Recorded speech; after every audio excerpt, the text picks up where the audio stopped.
皆そこに沈め永久に。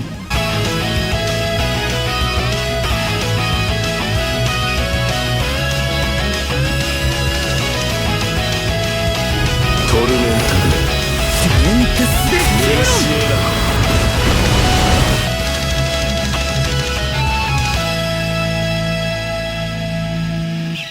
行くぜカシャタイバー。俺から逃げられると思うなよ。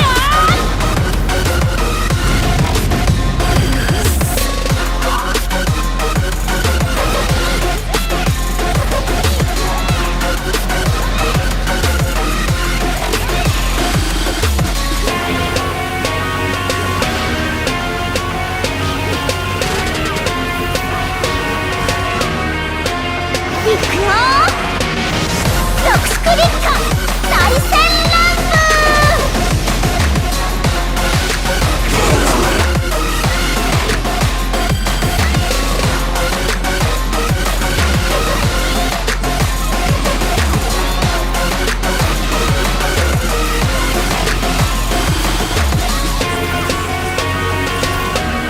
二頭幻影。私の剣技に見とれるといいな。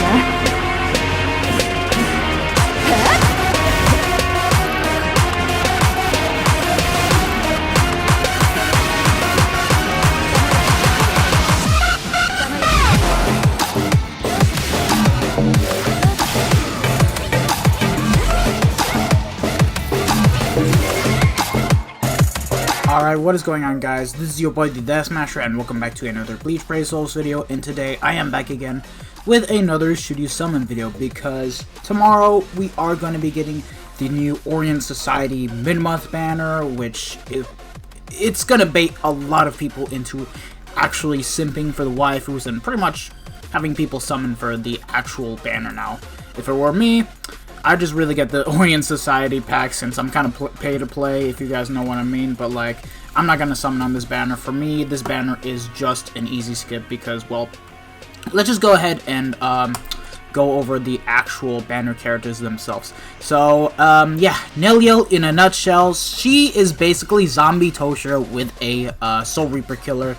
That being said, her third strong attack is basically the same as the past Jusho, so yeah, it's not too crazy good, but she does have a Berserker at 20% with weakening, making the strong attack good. But I'm sorry, but like, this unit is not as good as Fierce Battle Ichigo or the Mind Baragon, just because of the fact that they gave her double lunges, which to me doesn't make any sense. Orihime, she's just a decent Ottawa.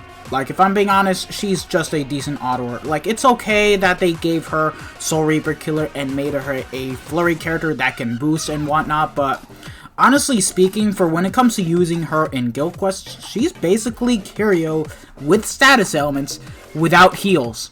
Like, pretty much this is what she is. Like, she's got laceration on all of her attacks and will be able to do 40% more damage towards lacerated enemies, but it's like, I'm gonna be honest here, if you have Chad, Halloween Lilinet, or Swimsuit Hallibell for that matter as speed flurry characters, they're pretty much gonna do a lot better in terms of autoing and whatnot. Even though Orihime is a nice flurry character with a boost, so it's not bad. Kukaku, she's pretty good, but at the same time wasn't really needed. She is another tech flurry character with the Aronker Killer ability, which is nice. She did get long reach and whatnot, but I do feel like that this character is kind of lacking one of the two fundamental skills, either the IZ pot skill or guard break, and seeing as how she didn't get either of them, this is basically just an improved Cat Fear on World Kenpachi without the pot skill, and it's just pretty much for autoing and pretty much being able to do epic grades. Now, I will say this, for Kukaku, it is useful that she is another techno affiliation character, but at the same time, it's like, you can make use of techno affiliation characters without Kukaku for when it comes to Senkama quests. Orihime, I actually do see some use for her in Senkama quests now that I think about it, because we don't have that many speed human units in the game that are actually particularly good. Well, maybe Speed Veruca, but you guys get the point. But yeah, that's basically the main banner summarized in a nutshell. Well, the main banner characters to begin with.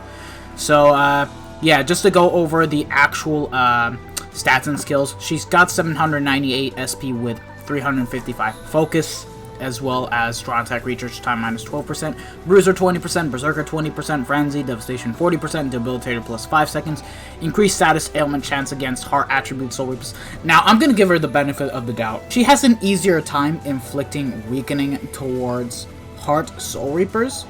I'll give her that much, but this fire duration minus 100 skill is just a throwaway skill that could have been easily replaced with a plus 40% more damage to enemies inflicted with weakening. In my honest opinion, because I feel like just having this fire immunity skill just there is just kind of pointless. In my opinion, I really do feel like she could have at least had that to at least have some sort of difference between Ichigo and Baragan and Hikone, but like, no. I'm sorry, but no. Orihime, 771 attack, focus at 363, Soul Reaper Killer, strong attack recharge time minus 12%. Oh, okay, I didn't even notice she had the recharge soul trait. Well, I mean, that's good, infinite boost and whatnot. Flurry, debilitator plus 2 seconds, enhancer, poise, sprinter plus 1, damage to lacerated enemies plus 40%, berserker 40%, bruiser 30%. She's a decent autoer, but for everything else, I just don't see her working too well, especially because of the fact that her first strong attack is ranged collision, and she could have at least benefited guard break instead of poise. I mean, like, it's a ranged flurry character, so it's like, come on, this could have been another broken speed character with flurry like Tokinada, but whatever, who am I to judge? And then we have this Kukaku, 773 attack with a focus of 353. Pretty good. Rocker Killer, damage reduction 16%, long reach 20%, flurry, devastation plus 20, sprinter plus 2, poise, debilitator plus 2 seconds, berserker 30%, and bruiser plus 20. The weird thing that I've noticed about Kukaku is that they kind of gave her a lower bruiser and berserker. Mainly the berserker now that I think about it, because normally flurry units now get like 50% berserker, 40% berserker. It's weird, but it is what it is, and that's basically the main banner characters and whatnot. That's all you kind of really need to know if you guys are going after the characters. But now, let us go ahead and debunk all the banners and pretty much talk about the fillers and whatnot. So yeah, the fillers on the main banner, I would actually have to say it's not too bad. I don't think it's as bad as most banners where I've seen where it has 12 characters, because, okay, so we have Mind Koga. Still the best holo killer in the game from Mind to this day. No one has actually surpassed him. The only thing that Koga is lacking is a berserker, but because he is in the premium pool, you can basically get him 5 out of 5. And considering he's been common a lot of the times now, you're eventually going to get him 5 out of 5. That's all I got to say. Kisuke, good.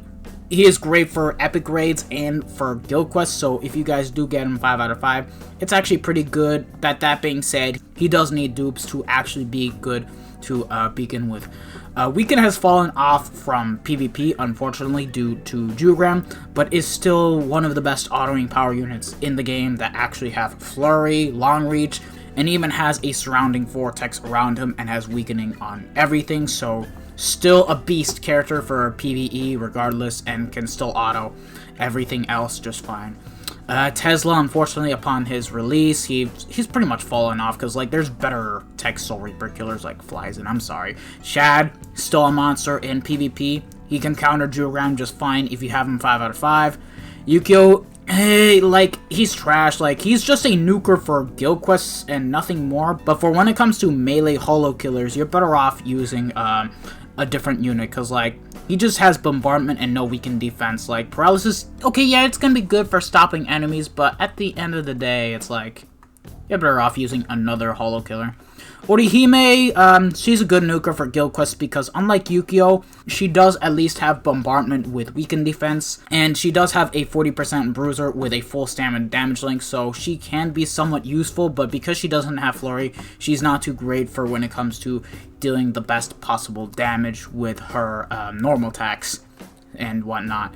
Now we have the swimsuit Hallibel right here, who is still good to this day, actually. She's got a lunge on second, beam on first, and her third is basically a charge strong attack where upon fully charging it, it's basically 900 radius. So yeah, this Hallibel has actually lasted for a pretty good while, even though we already have units like Shinji and Koga that are pretty much the better holo killers. But hey, Hallibel fans rejoice because this is a damn good Hallibel.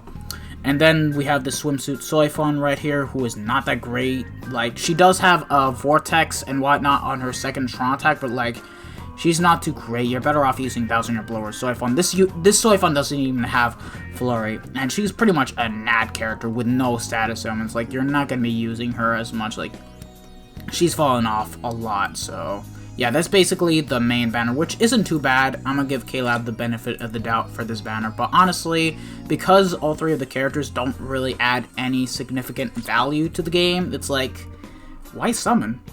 Why summon? But that being said, taking a look at the individual banners, Kukaku has to have pretty much the best banner out of all the individuals, because we have Tech Rukia right now, who is still the best tech holo killer in the game, so if you guys get her, that's good. And she's also a nice 14% recharge link to use for your tech units, should you have like a different unit that's 5 out of 5 and you want to use her as an actual link. Yoruichi, good link, and she's also a nice infinite booster for heart. Even though she's been spammed in a lot of banners, I do consider her to still be a pretty good character to this day. Not as great as True Bankai Ichigo, but still quite good. Riruka, not too amazing. First strong attack, range collision. Second strong attack, it's very similar to Tech Swimsuit Orihime's second strong attack, if you guys know what I mean. And then her third is full screen. So like, she's kind of mediocre, and this Orihime's pretty much just a link for heart units and PvP. Like, that's all. That's all that really needs to be said. And then Orihime's individual banner is actually not too bad. I won't lie, it's actually not too bad in terms of value, because we do have the Mind Isane, who is actually pretty good. I do think that she's the better ranged Oranker killer that we have for Mind, and I hope we do get a better one, because I'm starting to not like units that actually have the shield on the second strong attack unless the unit actually has a boost and whatnot. But yeah, it is what it is. She's still a great character regardless. Hiyori, great character as well for being a tech flurry character. Amazing in epic raids. She's been bonus in a lot of times and is also pretty good at autoing. Cacao Society Momo, I'd actually argue to say that she's fallen off because of Basby, but if you guys still don't have Basby, this unit is still pretty damn good in my honest opinion. Like, if you got her 5 out of 5, GG. And then this Jackie, she's okay, but the problem about Jackie is the fact that she lacks recharge on her strong attacks, so she will not be able to do an infinite boost like most units, and Anniversary Okiura is just the better booster compared to Jackie, even though even Okiura actually lacks recharge. But the difference between Jackie and Oak is that Oak can actually inflict weakening, and he can boost and give out shields, so he does more than Jackie, so yeah. And then Nelliel has to be the worst of the banner, because I'm sorry, but the only good filler I see on Nelliel's banner is Uryu. That's all. Uryu. Like, he's the only relevant filler that is in the banner, because he is good in epic raids, good in guild quests, especially because of the third strong attack. Like, forget that he's got range collision on his first and second strong attack. Like, he's just gonna be great for when it comes to doing those kind of game modes. But these three, I cannot really say the exact same. Lisa's mediocre, if I'm being honest, as a holo killer. Like, her first and third is good, but her second strong attack is basically the shockwave pushback, which is basically the same as 1000-year blower Shunsui. But because this unit does not have havoc and has laceration instead of paralysis, it's like, it's not even that good. And then this Retsu's trash, that's all I gotta say. And then this Soifon right here, decent. I'm gonna be honest, she's decent, but she's got range collision strong attacks on both her first and her second strong attack, and because Koga has completely replaced this Soifon, it's like, you're either like Tonberry that has Soifon as his favorite character, or you're not, because I'm gonna be honest here, I don't think she's too good as a Soifon, if I'm being honest. Like, I did want her in the past, I'm glad I got her, but now I just don't use her anymore, because I've got Koga that is a better character. And being honest, I'd actually argue to say that even the Canfair Emerald Ken in Hallibel from round 5 of Canfair Emerald is better than the Soifon, which is saying a lot. But honestly speaking, guys, I think this whole entire Orient society is more of a skip than a summon. Like, honestly, if you guys have the characters that can pretty much fill out the roles of having a Soul Reaper killer or for mind, and basically having a flurry character for speed and a flurry character for attack, it's like, you don't need a summon for this banner. Like, Kukaku, okay, she's better than Lincoln, but at the same time, if you already have Lincoln, you don't need Kukaku, because you're going to be using Lincoln a lot more for being able to farm speed pots a lot more when running him in Tech Icy. And Kukaku, she's okay, she's great. Like, I'm gonna be honest, she's better than Kenpachi, but she doesn't have any use in farming Inheritance Zone, other than just pretty much being an auto unit. That's it. That's all that I think about this Orient Society banner. Thank you guys for watching this video. I hope this video actually helped you decide whether you guys should summon or not. I'd say more to skip, but hey, that's just my own personal opinion. I will be summoning on Hikone's individual banner, which is in just a couple of days, so do expect a summoning video to drop and whatnot. I'll be able to go up to step 5, if not step 6. Depends on how many orbs I'll have by then. So yeah, this has been your boy the Death Smasher, and I will see you guys all in the next one. Peace out, lads.